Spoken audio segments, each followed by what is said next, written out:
No, I noticed that. I noticed you're getting beat for sure.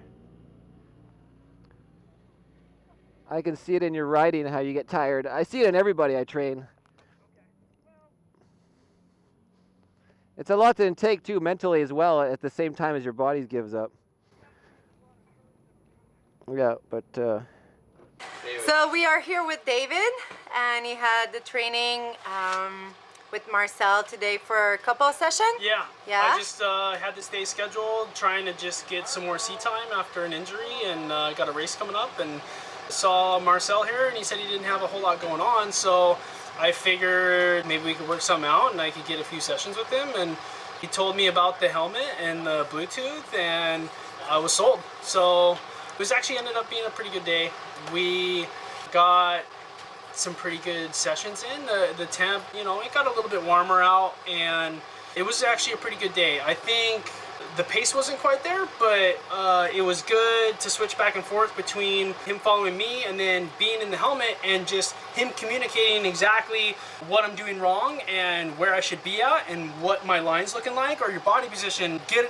Get to the left, you know, off the seat, whatever it was, and it was beneficial because my body position wasn't bad, but my timing was off, and I was getting over on the seat as I was getting on the brakes. And if yeah, you had a few key points to work on for sure, right? Oh yeah. Moving your body and keeping it to the one side for the corner. Fast corner entry, right? And like you said earlier, you were mentioning just the fact that I'm talking to you like a little, I call it like a drill sergeant, right? Oh, it was awesome.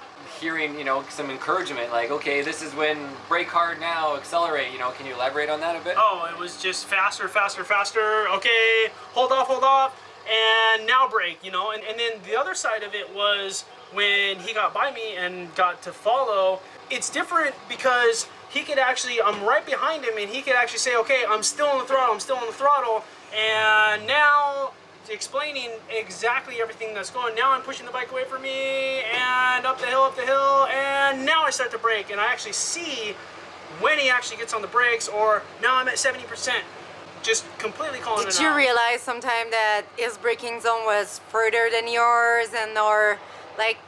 It was actually, the thing that I found interesting wasn't necessarily when you're on the brakes. Yeah, it was pretty late, but the percentages, the numbers that you were throwing out, I think that's key, because we always think a lot of times as like a light switch, it's either on or off, and it's like brake hard all the time or whatever, and that's not necessarily true. Not at all, yeah, for sure. It's always 10%, 40, 50, 80, yeah, or 99 in some cases, you know, but it's often like sometimes just 10% trail.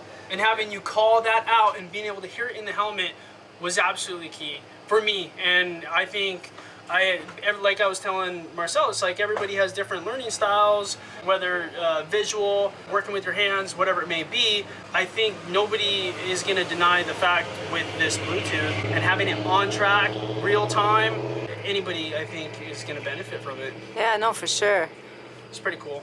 You know, to correct those little things that you don't necessarily realize that you have those little issues, that it's pretty easy sometimes to correct, but you're not aware of it because you don't see yourself riding, right? Oh, totally. So to have somebody that is there and give you feedback in real time. Oh, yeah. Done schools before, or you just read lots about them? A little bit. I've listened to podcasts, watched videos. Yeah, Simon Crafter you mentioned, and I've done a lot. I needed to do something on track this year, and this year's been kind of rough for me, and I had plans to possibly come out for one of the Ken Hill coaching days. I didn't get to do that. I mean, it's just, I wanted to do something, and I wanted to try it, and I'm just really glad I did. Yeah, awesome. Now you're off to Pacific Raceway, and hopefully you can apply some of the things you did. I think a lot of it's going to carry over, and I knew I had some issues, and it's just good to really point them out, and there was some stuff that I wasn't aware of that I think is key to not only go faster but ride safer. Yeah, totally. Because if you ride safer, you can go faster. Oh yeah. Without having some sketchy moment and stuff like that. Yeah, you can go pretty fast without taking any risk. And on old tires or whatever it might be, it's just you can compensate. And that's the beauty of it, especially with body position. That's what I'm really learning, how important body position is. Yeah, to reduce your lean angle, to reduce your risk factor, and then when you are ready to go faster, then you have it there to go faster, essentially. You know, reduce it. It's all about lean angle loss, right? So, especially when I do with a student who's like a novice to like somebody who's a racer like you, That's the thing we avoid most is lean angle. That's your biggest risk factor. Oh, yeah. So let's work on the brakes. Let's work on acceleration. Work on track, body position, bike techniques, right? Anyways, yeah, I had fun. It was good. Thank you. You know, It was a fun. good day. Yeah. I can't complain. Would you recommend Marcel? Absolutely. Awesome. Right I'm on. glad you had fun. Cheers. Yep. All right.